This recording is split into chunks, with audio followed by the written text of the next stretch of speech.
علیکم ورحمۃ اللہ وبرکاتہ. مینوالو نن چې کوم دی زموږ کوم کلاس دی هغه د را دی د را کلاس نه مخکې چې کوم دی را باندې به زه تاسو ته لږ ډېرې خبرې کوم د هغې نه وړاندې زه ستاسو ډېر مشکور یم. ستاسو مننه کوم چې تاسو سبسکرپشن زموږ د چینل شروع کړی دی او سبسکرایب کوئ یې او جوک در جوک چې کوم دی راځي او زموږ دغه چینل نه استفاده حاصلوئ. ستاسو ډېره مننه. ستاسو په سپورټ باندې به دا چینل مخکې ځي که خیر انشاءالله. دا داسې اکټیویټیز دي چې انشاءالله العزیز دې ته هغه داسې اکټیویټي موږ ویلی شو چې دې کې د لرنینګ هغه ټول دغه پروت دی تاسو دپاره یو خزانه پرته ده که خیر انشاءالله. یو مکمل یو هنر دی. تاسو به دغه هنر زده کوئ که خیر انشاءالله العزیز. او دویم داسې هنر دی چې د دې هغه میوه ډېره زر پخېږي. تاسو ترېنه ډېر زر چې کوم دی نو حاصلات اخیستی شئ. کلاس طرف ته راځو چې کوم زموږ کلاس دی هغه د را دی که خیر انشاءالله.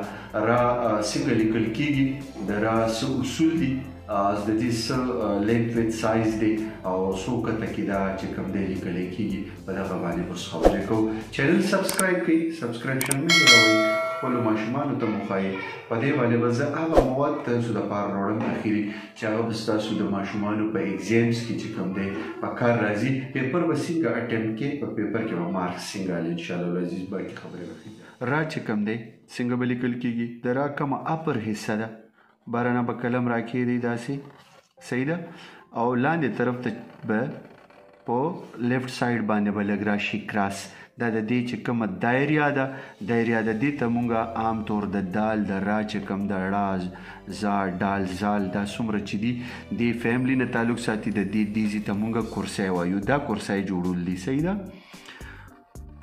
ډېر ښکلی هینډ به فری ساتئ، نرم به ساتئ چې کلی چې کومه ده هغه په هر سایډ باندې موومنټ ډېر ایزیلی کوي. نو دلته به تاسو قلم نری کوئ، واپس چې کوم دی تاسو به لاړ شئ او دلته به د دې دا کورسۍ جوړه کوئ. دا کوم ابتدایي حصه ده، دې ته مونږ ابتدایي حصه وایو. د ابتدایي حصه به تاسو چې کوم دی 2 کت جوړوئ. 2 کت ته ټوټل به چې کوم دی دا د دیزي نه تر دیزي دا به وي 2 صحیح 1/2 کت. صحیح شو. 1.5 کت په پکې دا ځای وي، دا ځای به 1.5 کت وي. 1 صحیح 1/2 کت.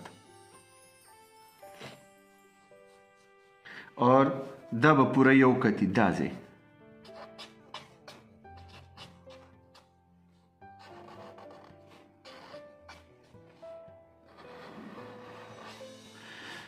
دا را چې ده دا څوک چې کوم دی بالکل سلوپ جوړی. دا ډېر استادان شته دی چې هغوی دا را چې کوم دی بالکل سلوپ داسې د هر چا د خپل لاس خواږه وي. تاسو چې څنګه مرضي وي سلوپ جوړوئ، لږه شانته کې ولاړه جوړوئ، هغه ستاسو باندې ډیپینډ کوي. خو تقریبا د دواړو شیپ یو راځي. صحیح ده.